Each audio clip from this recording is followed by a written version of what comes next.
আজকে ধর্মমন্ত্রী একটি কথা বলছেন, এই বিষয়ে একটি ইঙ্গিত দিচ্ছেন, আমি সেটি উল্লেখ করতে চাই। ধর্মমন্ত্রী কাজী শাহ মোফাজ্জল হোসাইন কায়কোবাদ বলেছেন, এদেশের সংখ্যালঘুদের উপর কোনো ধরনের অত্যাচার বা নির্যাতন তিনি বরদাস্ত করবেন না এবং প্রয়োজনে এই লক্ষ্য পূরণে তিনি নিজের মন্ত্রিত্ব ছেড়ে দিতেও দ্বিধা করবেন না।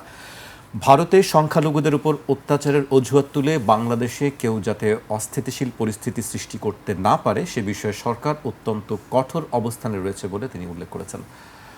আপনার কাছে জানতে চাই, আসলে এই সম্প্রীতি কি হুমকির মুখে পড়ার মতন কোনো অবস্থা আপনি কি দেখতে পান? আমি একটু আগেও আপনাকে প্রান্তিক, কেন্দ্র, ডায়নামিক্স, রেশিয়াল সুপ্রিমেসি এগুলো নিয়ে যেটা বলতে চাচ্ছি, যে আসলে ধর্মের মধ্যে দুটি গোষ্ঠীর মধ্যে, যদি এই দুটো গোষ্ঠীর মধ্যে অশান্তি লাগানোটা শাসক গোষ্ঠীর স্বার্থের পক্ষে। এটা উনারাই করাচ্ছেন, রাজনৈতিক হাতিয়ার। হ্যাঁ, এটা উনারা করাচ্ছেন। এটা আমাদের সাধারণ মানুষরা করছে না, ওনাদেরকে করানো হচ্ছে, ইনসাইট করা হচ্ছে। সেই ইনসাইটমেন্ট আমি যেটা বলতে চাচ্ছি, যেটা ইসরায়েলে আছে, যেটা ইভ্যাঞ্জেলিক্যাল খ্রিশ্চানরা আপনার অ্যাপোক্যালিপটিক করছিল। ইরান নিয়ে আমরা কথা বলেছি, ইরানের ব্যাপারে বা ইয়ের ব্যাপারে। হ্যাঁ, তারা আল আকসা মস্ক ভেঙে ফেলবে, তারা থার্ড টেম্পল করবে। হ্যাঁ, ওইদিকে যেমন দেখতে পাচ্ছেন, আবার আপনি দেখতে পাচ্ছেন, মানে আমেরিকায় দেখতে পাচ্ছেন ইভ্যাঞ্জেলিক্যালসদের, ইসরায়েলে দেখতে পাচ্ছেন রাইট উইং জুইশ, ইন্ডিয়াতে দেখতে পাচ্ছেন রাইট উইং হিন্দু ইয়ে। সো আমি যেটুকু বুঝি সেটা হচ্ছে যে পৃথিবীব্যাপী এই বিদ্বেষটা কিন্তু নানান জায়গায় ছড়ানো হচ্ছে।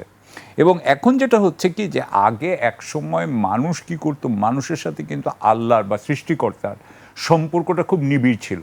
সে চার্চে যেত, অথবা সে আপনার মসজিদে যেত, সে যেটা তার উপাসনালয় সেখানে যেত, সেখানে তার যে ধর্মীয় যিনি গুরু থাকতেন তার সাথে তার একটা নিবিড় সম্পর্ক থাকতো।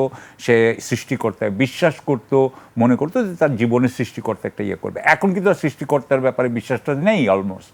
যেখানে নেই সেখানে হচ্ছে কি, অনেক জায়গায় যেটা হচ্ছে সরকার এই জায়গাটা নিচ্ছে।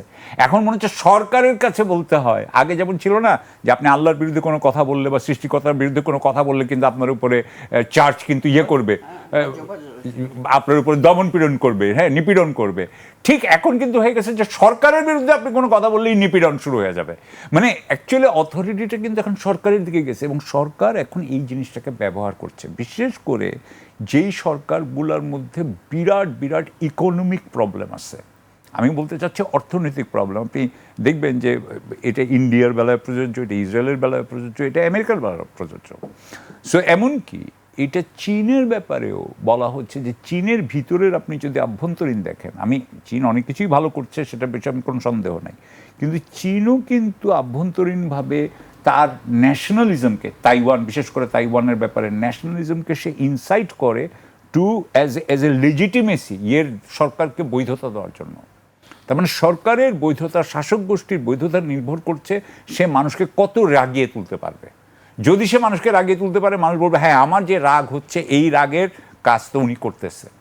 একটা কথা আপনাকে বলি, আমি এটা একজন ইন্ডিয়ান হিন্দু একজন একাডেমিকের মুখ থেকে শুনেছি।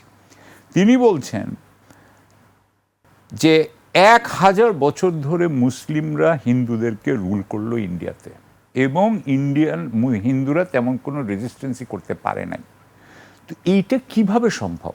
তার মানে কি আসলেই মুসলিমরা কি আমাদের থেকে সুপিরিয়র? আসলে কি ইসলাম হিন্দুইজম থেকে superior? These are the larger questions. এগুলো হচ্ছে বড় কোয়েশ্চেন।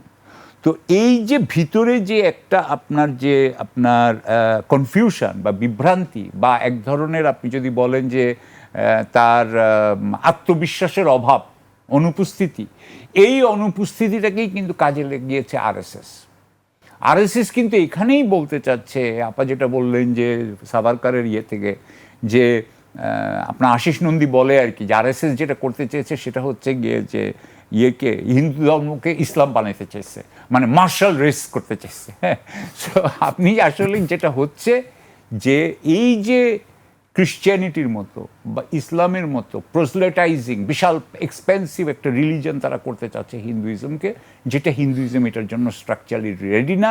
এটা হিন্দুইজমের আপনার যে স্ক্রিপচার তার সাথে যায় না, তাদের ইডিওলজির সাথে যায় না। কিন্তু তারপরেও এটা করা হচ্ছে, এবং তারা এটাকে পলিটিক্যালি ওনারা ইউজ করতেছেন, এটাকে ইউজ করছেন উনাদের নিজেদের আপনার ইয়ে রাখার জন্য, ক্ষমতাটা রাখার জন্য। That's how I see it.